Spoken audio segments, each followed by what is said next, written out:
Morning everyone, welcome back to the channel. We're going to be doing some Y dropping today. I don't know what that black speck is right there. Anyways, I guess we'll just deal with it. So we started Y dropping last week.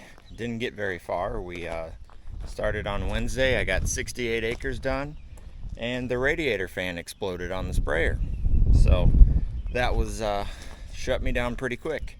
I got half a load on the trailer here. We were able to get the parts in overnight, got that fixed, took the weekend off, and now we're back here on Monday.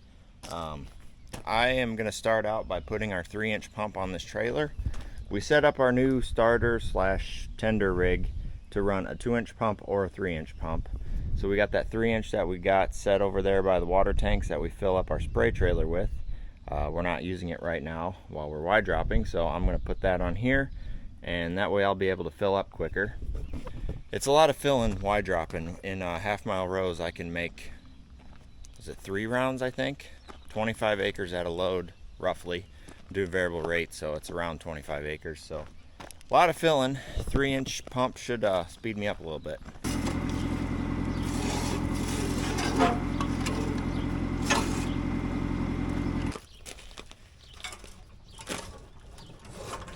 This thing's heavy.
Got that on there.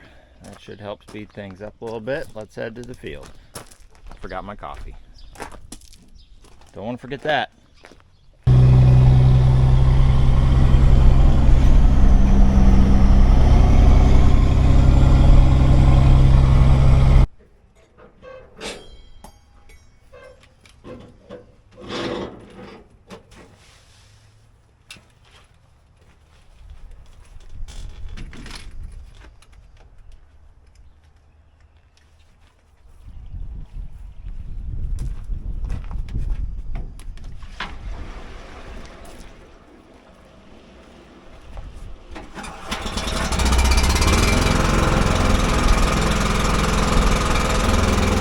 So there's the new fan.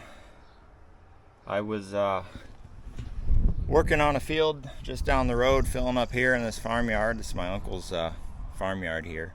And I got empty coming down the road, just about turning the entrance, and all of a sudden, boom, cloud of white smoke. And I really didn't know what happened until I got out, and there were pieces of fan and shroud everywhere, all over the road. This fan shroud was just completely gone. It looks like the end of every blade just broke off, and it's got this ring around it. It was just completely disintegrated. As you know, we just put a radiator in this thing, so we were a little concerned. We still are actually, that it got into the radiator. It dinged it up quite a bit. Knock on wood, it doesn't really look like it got into it that bad, but we'll run it today and see.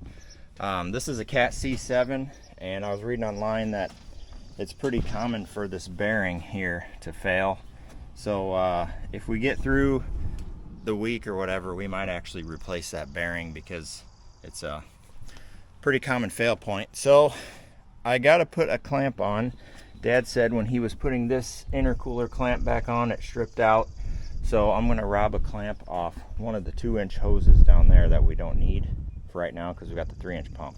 So I'm going to stick that on there real quick and get going, make sure this thing's going to run all right.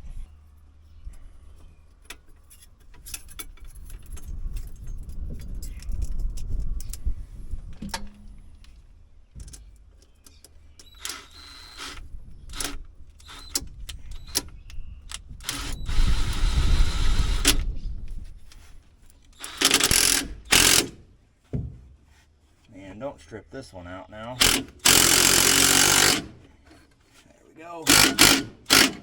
All right, that's back in business. Suppose I should check the oil real quick. Good.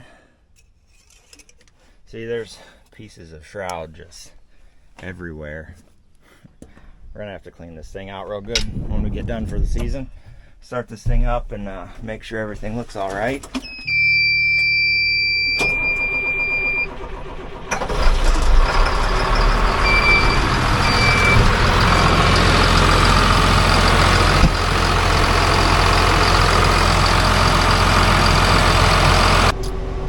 Had to go back home and get my iPad. I forgot that this morning, and let's head out to the field, see if this radiator fan will hold together.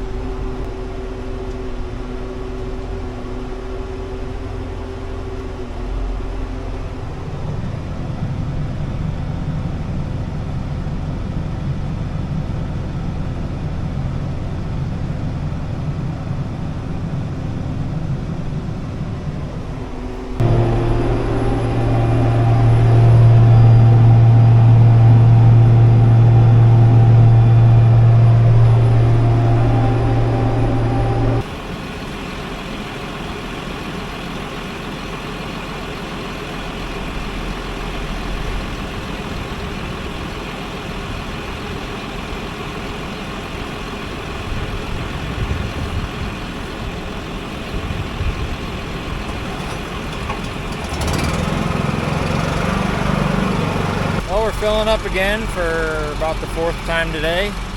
Got 80 acres out of this 100 done, and everything's going pretty good so far. I'm definitely glad I put that 3-inch pump on there. It fills up a lot quicker than the 2-inch. While we're waiting here, I'm going to go show you the placement of our nitrogen and why we think that these Y drops are going to work for us a little bit better than Coulter's. Now, it might be hard to see because I did this pass a while ago, but let's see. Can you see that line there right next to the corn? The Y drops are easy drops. They place the nitrogen right at the base of the plant, so if you get a little tiny bit of rain, like a tenth or a half a tenth, it'll help wash it in a little bit easier. Now this corn doesn't look very good because this is kind of a clay knob right here, but when these plants get bigger, the roots are going to grow out about 6 to 8 inches from the plant, and if you place that nitrogen here in the middle, it's got to move quite a bit either way to get to the corn. So you place it at the base of the plant, it's right there where it needs it. The other thing too is if you get a heavy dew, the way these corn plants work is they will funnel the water down through the leaves to the base of the plant and help work that nitrogen in. Nitrogen has to have water to move in the soil. It's very mobile in the soil, but if it's dry, it won't move until you get a rain, and that's what we saw last year. Didn't get hardly any rain in the month of June, and I think it kind of took some yield off the top end of our corn. So we're trying these easy drops, see if they'll work a little bit better for us. Now, if I'm being honest, I really don't like the forecast for this week for doing the easy drops. It's gonna be really hot, upper 90s all week.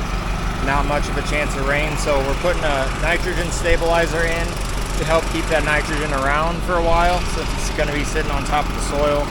So there's a couple small chances of some rainstorms. Kind of hoping something pops up when we get a little shower. That would be really nice. But the first couple fields I did, we got a shower the next day or that night or something, and that corn looks really good. So if we could get a shower to wash this in, it'd be perfect.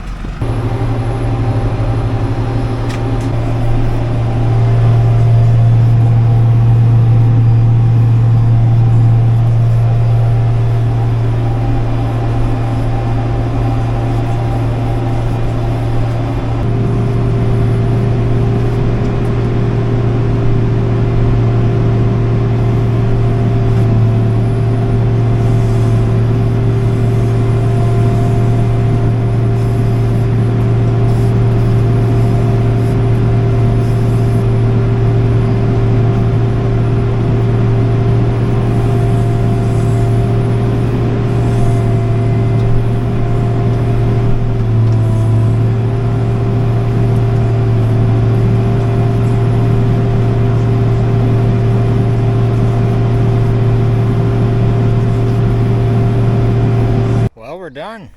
Had not quite 240 acres today. It definitely covers some ground in a hurry, 90 feet wide. Got to stop and fill a lot, but that 3-inch pump helped us out. So pretty uneventful day, not a whole lot to film. I pretty much showed you guys the basics, and I got a few hundred acres left to wide drop. I'm not sure how much more I'll do in this heat. I really would like to do it right before rain so the rain can wash that nitrogen into the ground, but I guess we'll see what happens. So anyways, that's going to do it for this video. Thanks for watching, and we'll see you on the next one.